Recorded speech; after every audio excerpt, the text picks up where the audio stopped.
The total area is equivalent to area of trapezoid 1 plus area of trapezoid 2. So here, this one is our trapezoid 1 plus area of trapezoid 2. If you add these two, okay, the total area here.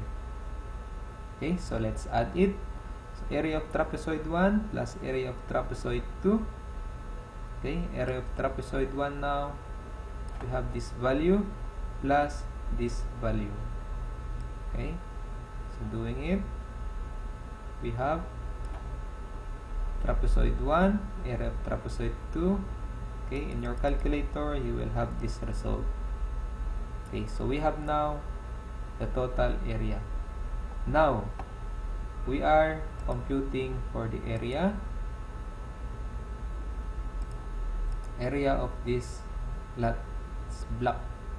Okay, so we are going to minus area of trapezoid 3 minus area of trapezoid 4.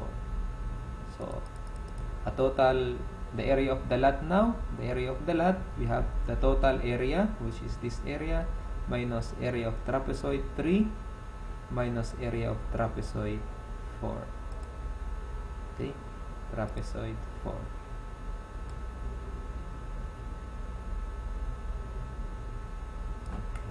So we have the total area is 1 minus area of trapezoid 3. So it's this one. Area of trapezoid 3, this. Okay. Minus area of trapezoid 4. Area of trapezoid 4, this one. Okay. We are going to calculate it. It will give you this result. So this one is our area of the lot. Okay. Check on your calculator if it is good.